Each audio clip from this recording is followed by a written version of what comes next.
I still remember the first time I heard No One Knows by Queens of the Stone Age. I was completely blown away. First of all, it's a great song, but the production of it, the musicianship of it was just awesome. And then I really thought that the drummer was just, insanely great. And I thought the beats were really solid and interesting, and the drum fills especially were something that really caught my attention. Specifically, the third drum fill during the chorus.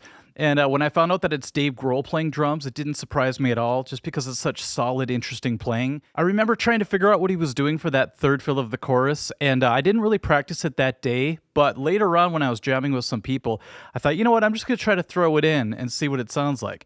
And I did it wrong. I actually thought it was just a blast of 4 beats. First of all, here's the fill.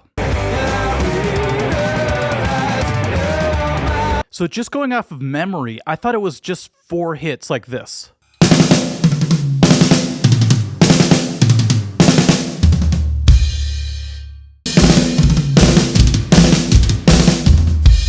I remember thinking it sounded pretty cool in the moment, but later on when I thought about it, I'm like, something was missing from it. So I did some investigating on it, and I realized that I was doing it wrong, and the difference between how I was doing it and how Dave Grohl does it is just a tiny, tiny detail. What I'm going to do is explain it. I'll show it to you. I'll show you some examples. Then at the very end of this video, I'll do side by side what I thought it was versus what it really is, and you could judge for yourself. So like I said, I was just doing blasts of 4 hits, but what it really is a hybrid rudiment called a herta, H-E-R-T-A, and that sounds more like this.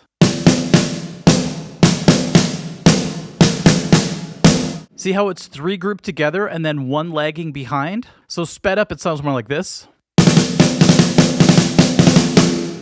And even faster, it sounds like this. Right away, I started hearing it in different songs, so I thought, okay, that's like a really, really slow version of Kashmir, the main riff. If the guitar riff was hitting beats, it would sound like this.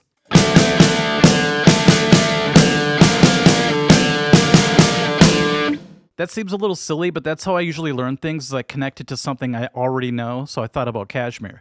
Another thing was the intro to Hot for Teacher on the drums. It's got that kind of thing going on right off the bat. And a more recent example would be Meshuggah's song called Bleed. The drummer's doing that with his kick drums. Check this out. The actual song, though, has a triplet feel. And that's part of the reason why I think I love this song right away, is because it reminded me of the feel of Detroit Rock City by Kiss, which I grew up loving. Now here's a way to convert something you probably already know how to do, 8th note triplets, into a herta rudiment pretty easily. So if you took the vibe of No One Knows, that triplet feel, and just start doing triplets while you let your feet just count the 1, 2, 3, and 4, you get something like this.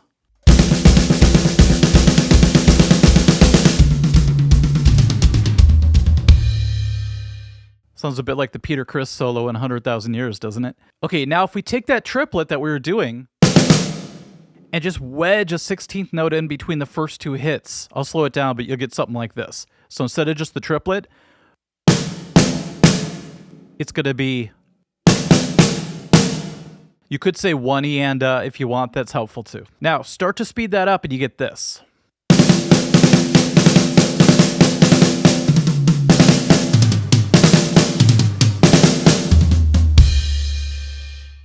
Okay, I'm going to add the feet now to that speed so you can hear it start to come together now.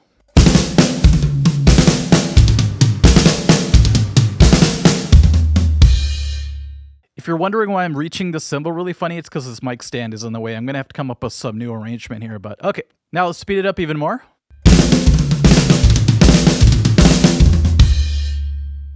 All right, that's sounding pretty good. And I thought about it. I'm like, now that I'm better at doing these herta rudiments, I think what I want to do is start to add them to other songs that I jam with people on.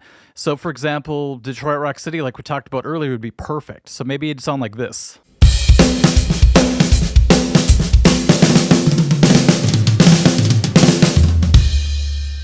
That'd be pretty cool. What about Some Kind of Wonderful?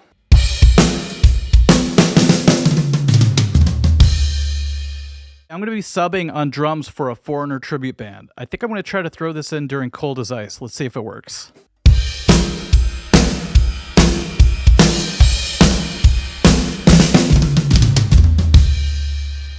Okay, I'm going to have a lot of fun with this rudiment. So let's do the A-B test now. I'm going to go back and play it my old way. That is incorrect. And then I'm going to do it the Dave Grohl way, which is 1,000 times better in my opinion. But okay, so my old way.